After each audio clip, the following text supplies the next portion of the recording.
Hey, happy 2022. I know it's been a while, as I like to say, but it's been a long while, almost a year. And I thought I'd get back into it start out with a good string recommendation. And and then if you want to hang around for a few minutes after this, you just want to see the recommendation, move on and watch more videos. But I'll go through some of what's been going on with me and some of my gear, maybe a little bit. It hasn't changed a lot, but it's changed a little bit and it sounds better. I was having trouble with the pyramid strings wearing out. The D string on the round wound strings were wearing out. The winding was cutting, and then the string just goes dead once that winding gets cut completely through with the vibrating on the frets a lot. So I decided to give old Curt Mangan strings a try, and I bought a few sets. I bought the 1046 round core 10 to 46 and the 10 to 38 Hendrix gauge, which they have. And I put the 10 to 38s on this. The 57 reissue that I bought way back in '87, I think. Good guitar though. And at first, the strings were so wonky and didn't even seem like they would go in tune that I almost took them off. That was how much I didn't like them at the very first few minutes. And so I said, well, I spent, I don't know what they are, $8 or $9. I said, I'm going to give them a little bit of a chance. Well, that was 3 months ago, I think. And I've been shocked that how little wear there is on this D string. That's what I'm gauging all this on. But I mean, you can rub, if you take a pyramids and play them for about a week and then rub your finger like this underneath the D, you'll feel all the flat spots on the frets, and then it doesn't take long to cut those out.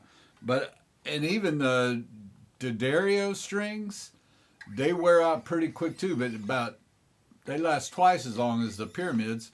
But these 3 months, and I can hardly feel a groove on them. So that was impressive.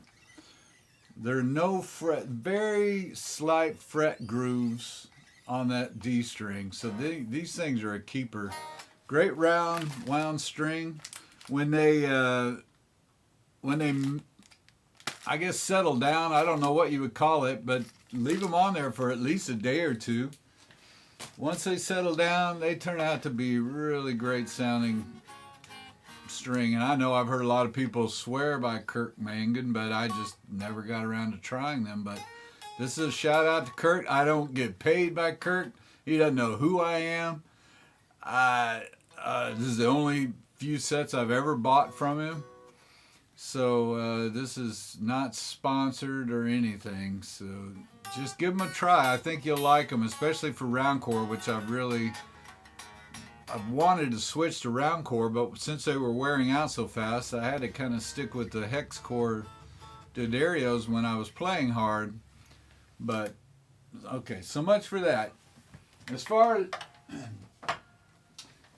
as what's been going on with me, it's been a crazy year. I don't know if you remember that last video I did of freedom. These fingers went numb, and I ended up going through therapy and doing all kinds of stuff that didn't work, like shots in my neck, and everybody thought, oh, it's in your neck, it's in your shoulders, it's carpal tunnel. It was none of those. I mean, they're actually still a little bit numb a year later. So nobody could figure out what was wrong, but I can still play.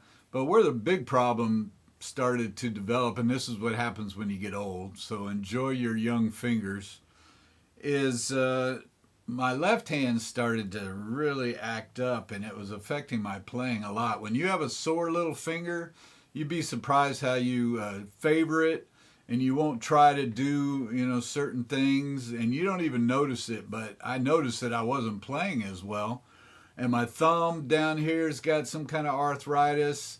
This finger doesn't bend, so I've got three out of my 5 fingers, or one thumb, are kind of shot. I got these 2 fingers left, and But lately they've been working a little better, so I think I'm going to start doing some more Hendrix videos and more gear videos.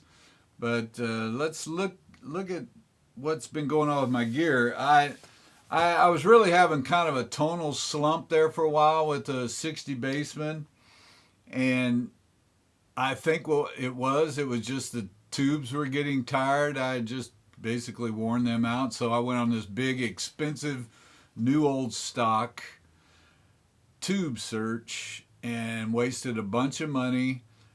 Preamp tubes are almost non-existent anymore. Good ones that aren't microphonic or noisy.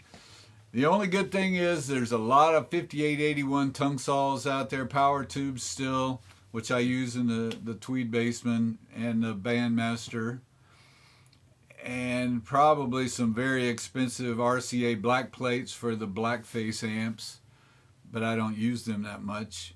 I finally got some decent tubes after about a month of buying and shipping back and getting returns and just all kinds of hassle, and got a good combination. So my next video will be of the 60 Tweed, and what I've been doing lately is combining it with this 64 Vibroverb, which sounds really good. So you can see I'm kind of spread out here, and I sit right between these two amps. Some of you have kept in touch. I appreciate it. I've gotten a lot of nice comments. Still getting subscribers, slowly but surely. But here's my messy board, if you call it. This is my speed pedal, which for the funky vibe. Sales, of course, during the holidays kind of waned a little bit, but I've got enough gear or parts to make, I think I can make 60 pedals. So if you need a speed pedal, contact me through Millstap's Jimmyisms on Instagram or on Millstap's YouTube channel, on Facebook. And of course you can comment here, and I'll guide you to, well, I'll send you off to a personal direct message, and Instagram is probably best. But I had a fairly well-known Chicago blues player contact me and wanted to get one of these Area 51 Alienists, and the lead time on it was months, and he wanted one right now. I forgot his name, but he's played all over the world. I'll put his name in the description. I'll look it up because he emailed me a few times. But either way, I sold him mine, and then I ordered a new one from Dan over at Area 51, and this is the new one. And I'm telling you, I think he made some improvements. It's got a Russian Germanian transistor in it now, and it sounds amazing. So I'm really happy with that. Still got the OCD, the 1.4 version. This is actually a Fillmore East funky vibe, which sounds amazing. This is a cheap Moscow made Analog Fox Voodoo fuzz, which every time I put this fuzz on there or any other fuzz on there, I always end up putting this old Russian one back on there. I don't know, it just does something for me. And I actually got a new power supply, the Strymon Ojai, because it's a lot less noise. I had a Chameleon from T-Rex, I think, and it just wasn't that great. But this one's dead silent as far as power supplies go. So that was an upgrade. And everything's sounding really good. I wanted to do a little demo today, but I'll try to do one tomorrow. Maybe I'll post another video tomorrow. I haven't even tried to record anything in the last year.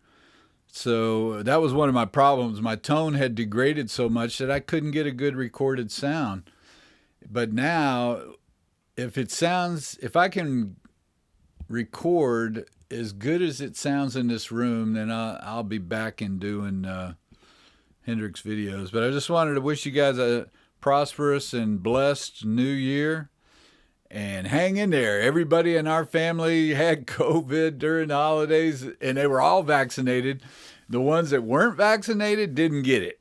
So I don't know what that means, but my wife and I still haven't gotten it, and I'm assuming it's the Omicron version. But that's pretty much what's been going on with me. And if you have any requests, it's really hard for me to handle all the requests, but I've had a few requests for the 4 CD box set, Little Wing, and I'm not. It's different. It's a good live version, but I'm not sure what I'm gonna do next. But just let me know what you guys think, and I'll talk to you later.